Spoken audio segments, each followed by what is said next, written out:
Anything regarding objectives, legal requirements, you will go for 6.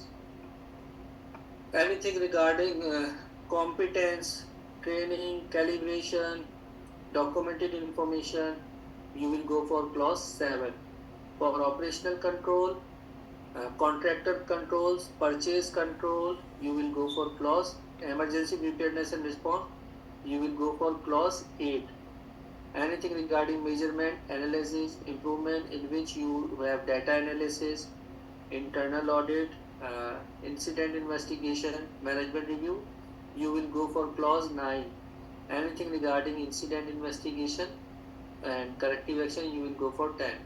If you remember these things, it would be easier for you to navigate the standard and the exams questions. If there is any question regarding risk, you can directly go to clause 6. If anything regarding hazard, go to clause 6. Anything regarding evaluation of compliance, go to clause 9. Anything regarding top management, go to clause 5. Anything regarding objective, go to clause 6.2. So once you remember the standard, just like this, I have opened this table of content. Try to open the table of content of the standard and try to read it. What is written in clause 4, what is written in clause 5, what is written in clause 6, and then try to memorize it. Okay, clause 4 is focused on these issues, clause 5 is focused on these requirements, clause 6 is talking about these issues. Then it would be easier for you to understand the standard and to navigate and locate that data you are looking for, and it will save your time during the exam. Otherwise, if you start from start to end, checking the each and every time, go to the standard and start trying to search from top to bottom, your all time will be passed only just to getting the right answers. So we have discussed the whole standard clause 4, 5, 6, 7, 8, 9, 10 in between. Then we discuss about the audit principles, in which we discuss the integrity, professional due care, confidentiality, so on things. Then we discuss about the audit process. Audit process, I told you, audit process comprising on 4 things: audit planning, audit execution, audit reporting, and follow-up audit. Audit planning starts with initiate the audit with establishing initial contact with the auditee, and later on it was done followed by the document review and feasibility of audit, and then creating audit program, and finally prepare the audit working document. I told you there are 2 working documents our auditor usually prepared. One is the audit checklist and the other one is the audit plan. Audit plan tells you the timings, the scheduling, the objective for the audit. The audit checklist gives work you as a memory jogger, which helps you that you will not left anything behind and everything will covered. You can record the objective evidence in your audit checklist as well. And then I told you how to conduct the audit, the second phase of the audit process, in which I told you audit conduction start with the opening meeting. After opening meeting, you execute the audit, you do the site tour, you collect the information, you gather the data, you interview the people.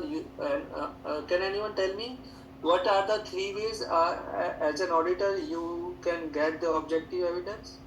What are the 3 ways? Well, and by observing The sites. Yeah, these are the 3 things usually auditor use during the audit. And then I told you that the type of questions you should ask during the audit. Then we discuss about the closing meeting, reporting. Then we discuss the reporting the audit. You should write down the appropriate objective evidence, which tells you what was actually happening there, whether you are writing down a conformity, whether you are writing down a non-conformity.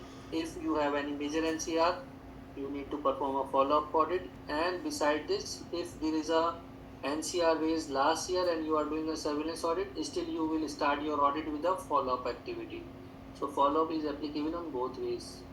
If you raise a minor NCR, still you will do the follow-up, but at that time you will follow up only off-site. You don't need to go there.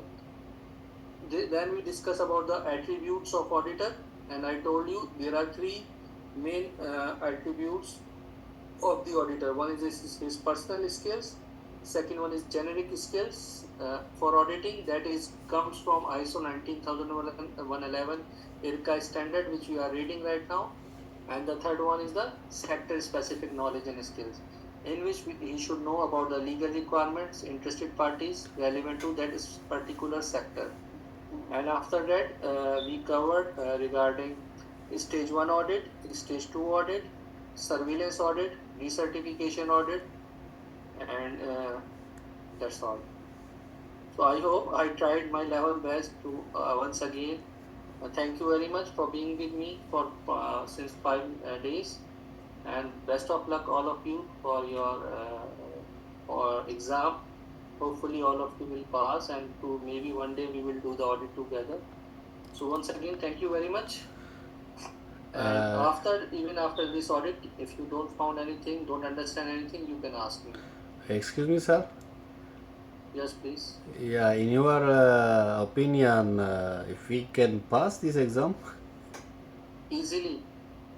Remember one thing, there is nothing going outside this course. And I tried my level best. Most of the time, the question will come from the roles of the audits and guides.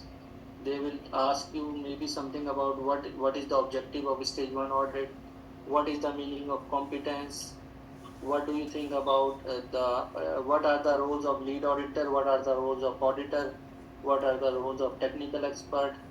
Then they might give only one thing I would like to request all of you. Once you reading the scenarios, because there might be a scenario based questions, read the scenarios very carefully, whether there is an NCR or not. If they are saying to you that it was happened 6 months before or last in audit, and it was clear non-conformance, that they are not wearing hearing aids, they are not wearing the safety goggles, they are not wearing the mask, that is not the any further investigation needed. You can raise it NCR directly without any issue. Further investigation usually needed. Let's suppose they say that you ask the top management regarding the document. Let's suppose I'm giving you one example. You ask the HSC manager regarding the risk control, and he said that we are using the software called HSC tool, in which we control all our assets. Then you ask the operational manager, he also tell you the same thing. You went for a interview with the top management CEO, and you ask them that how do you control your do you know about that software? He might say, I don't know about that software, but I know that risk is very important for us and we need to control it. Now whether you rate it as a major NCR or you need a further investigation. So for me, it is not an NCR, because it is not necessary that CEO know all the documents run by the organization. Because CEO is not, she doesn't know that what forms are using in production department. However, he is aware that risk is important for him, and you have already checked with the production manager and HSC manager that there is a system is going on. Just because CEO doesn't know that thing doesn't mean that become an NCR. Clear? Yes. This is just outside the course. I'm giving you an example. It happens sometimes.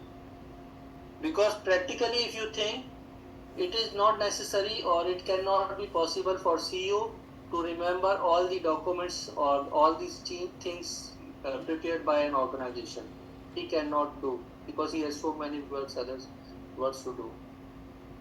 For that, the people are there, they are aware. For that, they are implementing it, fair enough. Or you think that CEO should know all the forms and numbers and names? What do you think about that? Of course not. Of course not. Yeah, it is not possible. Section 3, Section 4 and Section 5. So you will get an idea the type of questions they will ask you in each section.